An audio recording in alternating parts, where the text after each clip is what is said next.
قبل ما نبدأ الفيديو ما تنسوش تصلوا على النبي وتشتركوا في القناة وتفعلوا جرس التنبيهات عشان يوصلكم اشعار بأي وصفة انا بنزلها. النهاردة هعمل معاكم كيكة شوكولاتة بالنسكافيه وفوقها طبقة كاستر وطبقة جيلي بالنسكافيه. عايزة اقول لكم حلوة جدا. يلا بينا نبدأ بقى ونشوف القمر اللي انتوا شايفينه ده هنعمله ازاي. معايا في البولة اللي احنا هنشتغل فيها 2 بيضة بدرجة حرارة الغرفة، كوباية سكر زيكم كده يا سكر، معلقة صغيرة فانيليا. المهم هنضربهم كده بالراحة، بعد كده هنشغل المضرب ونقعد نضربهم كده ضرب مبرح كده لغاية ما يبقوا باللون والقوام الحلو ده والسكر يدوب برضو. حطيت كوباية من اللبن، معلقة كبيرة خل عشان الزفارة، نص كوباية من الزيت، عباد الشمس بقى زيت نباتي المتوفر عندكم حطوه هيدي نفس النتيجة. ضربناهم كده لغاية ما المكونات اختلطت ببعضها كده. المهم معايا كوباية ونص من الدقيق، كيس نسكافيه 3 في 1.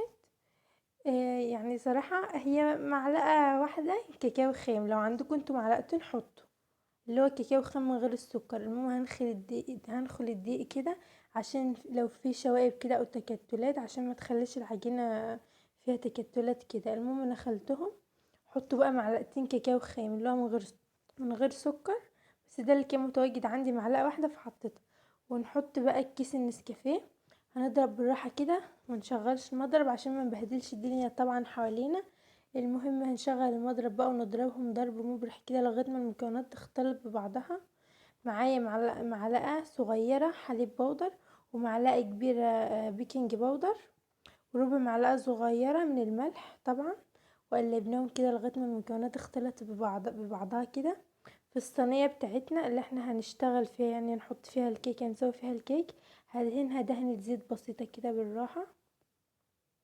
بصوا انا حميت الفرن على درجة حرارة 180، فرن سخن مسبقا طبعا، درجة حرارة شغالة من فوق وتحت.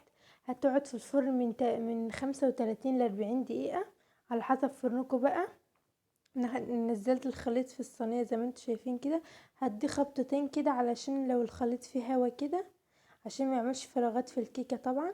وبعد كده هدخلها بقى الفرن واقعد ابص عليها كده شوف استوت ولا لا. يلا بقى نبدأ ونشوف هنعمل الكاستر ازاي. معايا هنا بقى كاستر وفانيليا وسكر وكوبايتين من اللبن. معايا 5 معالق سكر زيكم كده يا سكر برضو، ومعايا 5 معالق من الكاستر. ما تقللوش الكاستر عن كده عشان مش هتبقى حلوة بصراحة. معايا ظرفين فانيليا، حوالي معلقة صغيرة من الفانيليا هحطهم كده. وبعدين بقى هقلبهم كده قبل ما ارفعهم على النار لغايه ما المكونات تختلط شويه كده مع اللبن بقى. وبعد كده بقى هرفعهم على النار، اقعد اقلب فيهم لغايه ما الخليط يتقل. وممكن تخففوه اكتر من كده. طلعت بقى الكيكه من الفرن، اختبرتها بخلة اسنان طلعت نضيفه استوت.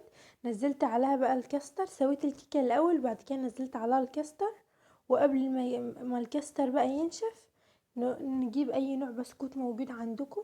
المهم ترصوه باي طريقه انتوا عايزينها. المهم انا رصيته بالشكل ده، واحده من دي وواحده من دي، ده اللي كان موجود عندي فحطيته. انتوا عندكم حاجة تانية بقى حطوها، اي حاجة عندكم. المهم رصيته بالشكل الحلو ده. هعمل بقى الكريم كراميل اللي هو الجيل يعني. حطيت كوباية مية سخنة فوق كوباية مية ساقعة، وهنجيب ظرف من الجيلي اللي هو الكريم كراميل.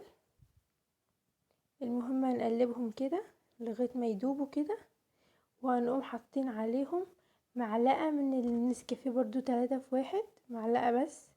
المهم هنقلبهم بقى لغاية ما كله يمتزج مع بعضه كده يبقوا حلوين. المهم هننزلهم كده فوق البسكوت بقى كده بالشكل ده. قعدت في التلاجة 3 ساعات بالظبط، طلعت بالجمال اللي انتوا شايفينه ده. مش قادرة اقول لكم حلوة جدا. اتمنى من كل قلبي تجربوها عشان هتعجبكم جدا. والسلام عليكم ورحمة الله وبركاته.